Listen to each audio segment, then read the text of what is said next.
All right, let's talk about Xcel Energy's Q3 2025 earnings. This was a really interesting one, folks. On the surface, the headline numbers looked like trouble, but the stock? Well, the stock told a completely different story. Let's dive in and break it all down. So let's get right to the big puzzle of the quarter. Xcel actually missed its earnings estimates. Now, you and I both know that usually sends a stock tumbling down. But that's not what happened. Not at all. So, the big question is, why on earth did the stock jump? And you can see the conflict right here, clear as day. Their ongoing earnings per share, the number everyone watches, came in 7 cents short of what analysts were expecting. And yet, the stock rallied almost 2.5% on the day. The market was obviously looking at something else, something much, much bigger than that little miss. Okay, so to understand what Wall Street was really paying attention to, first we have to do a quick run-through of the official numbers, just to separate the signal from the noise. So let's look at the details. There's that ongoing EPS miss of 7 cents we just talked about, but look at the GAAP EPS. That's a much bigger miss, a whole 42 cents. Kinda ugly. Meanwhile, revenue, it came in a little bit better than expected, but nothing to write home about. The real story here is hiding in that GAAP number. And here's why that GAAP number was so off. It was dragged down by a nearly $300 million one-time charge for the Marshall Fire settlement. This is exactly the kind of thing that sophisticated investors know to look past. It's a one-off event, it's not part of the core business, so they focus on the ongoing earnings to see how the company is really doing. And that, right there, brings us to the real story. Once you filter out the noise from that one-time legal charge, you can finally see what investors were so excited about.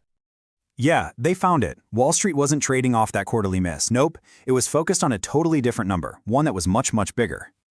$60 billion. This was the number that changed everything. Management came out and unveiled a massive new 5-year capital spending plan.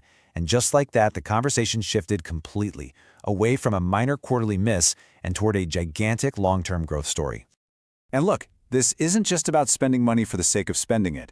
This is a highly strategic plan to build the grid of the future.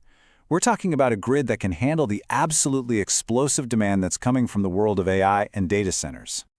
I mean, this plan is incredibly ambitious and includes a massive build-out of renewables, but they're backing it up with natural gas and energy storage to make sure the lights stay on. They're also adding 1,500 miles of new transmission lines and spending $5 billion just to make the grid stronger and safer from things like wildfires. And this isn't happening in some kind of bubble. As management said on the call, the entire utility industry is seeing this surge in demand, all driven by AI. It's forcing everyone to ramp up their spending. Xcel is just trying to get way out ahead of the curve. So what does all this spending actually mean for you, the investor? Well, it's projected to grow Xcel's rate base, that's the pile of assets they get to earn a regulated return on, by about 11% a year. Now compare that to the rest of the industry, which is growing at around 7%. That's a huge difference. This is the growth investors were cheering for. So, with this massive growth plan laid out, let's turn to what management is actually forecasting and some of the challenges they might face along the way. Okay, so management kept their 2025 guidance the same, and they put out a strong new forecast for 2026. But the real story here, the thing you have to read between the lines, is what this new spending plan implies for the long run. Their official target is 6 to 8% growth, but the math on this $60 billion plan, it actually points to an average of 9% EPS growth all the way out to 2030. Now, of course, it's not going to be a perfectly straight lineup. Management was pretty clear about the headwinds they're facing, things like higher costs for depreciation, interest, and just general operations. But they seem really confident that the tailwinds, like special regulatory rules and, most importantly, that insane demand from data centers, will more than make up for it. Okay, so that's the story from management's perspective. Now it's time for our analyst take here at Talk Tickers. We're going to give you our official rating on the stock and even a potential way to think about trading it. So here it is, we are initiating coverage with a rating of outperform on Xcel Energy. Our thinking is pretty simple. The company has a clear, well-funded plan that taps directly into one of the biggest growth trends out there, AI.